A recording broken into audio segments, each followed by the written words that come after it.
Himachal Pradesh state electricity board employees union की zone स्तर की बैठक नूरपुर में संपन्न हुई। बैठक यूनियन के महासचिव हीरालाल वर्मा की अध्यक्षता में संपन्न हुई। बैठक में केंद्र व प्रदेश सरकार द्वारा विद्युत विभाग के निजीकरण पर विस्तृत चर्चा हुई।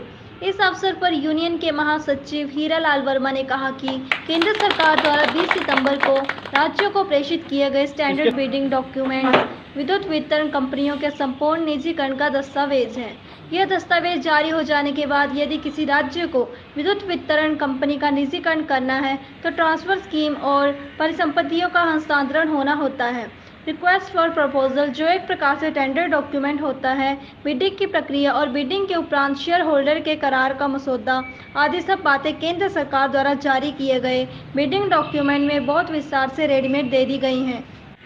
आज जो बैठक हम यहाँ नूरपुर में कर रहे हैं, इसमें बेसिकली जो बड़ा इशू है वो है निजीकरण को लेकर के। आज पूरे हिंदुस्तान का बिजली कर्मचारी और बिजली अभियंता निजीकरण के खिलाफ लाइन लड़ रहा है और हम कहना चाहेंगे इस आपके मीडियम के माध्यम से सरकार से प्रार्थना करना चाहेंगे, जो निजीकरण का एक प्रस्ताव गवर्नमेंट ऑफ इंडिया ने सरकारों को भेजा है, स्टेट गवर्नमेंट को भेजा है, जिसमें 5 से पहले सुझाव मांगे, अब 12 तक की डेट उसमें एक्सटेंड की गई है।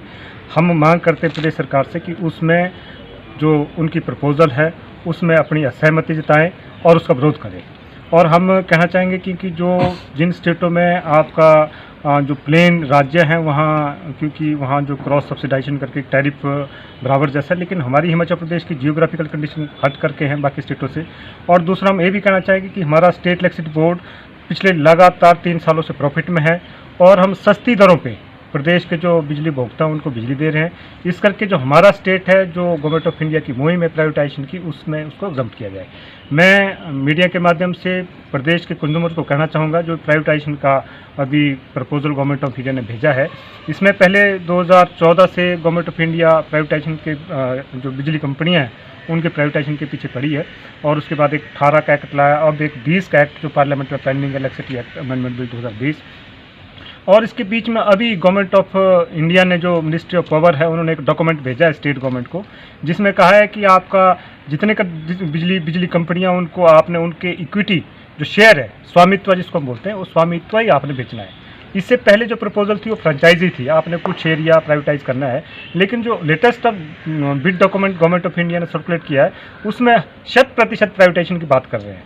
तो अगर 100% प्राइवेटाइजेशन होता है तो हमारे स्टेट में, क्योंकि अगर डिस्ट्रीब्यूशन का प्राइवेटाइजेशन कर रहे हैं, हमारे स्टेट में जो आपका जनरेशन है, ट्रांसमिशन है, भौगोलिक परिस्थितियों को लेकर के आज इकट्ठे है, उसको पहले अलग करना होगा। अगर हम यहाँ इस मॉडल को इम्प्लीमेंट करते हैं तो बिजली बोर्ड छोटी छोटी कंपनियों में बढ़ जाएगा, ट्रांसमिशन की अलग हो जाएगी, जनरेशन की अलग हो जाएगी। उसका क्या नुकसान होगा? जो आज उस बंडल्ड फॉर्म में जो बिजली बोर्ड है उसका फायदा प्रदेश के कंज्यूमर्स को मिल रहा है, लेकिन उसके डिसइंटीग्रेशन के बाद, इसके टुकड़े टुकड़े होने के बाद उसका सीधा सीधा जो नुकसान है प्रदेश के जो हमारे उपभोक्ता उन पर पड़ेगा।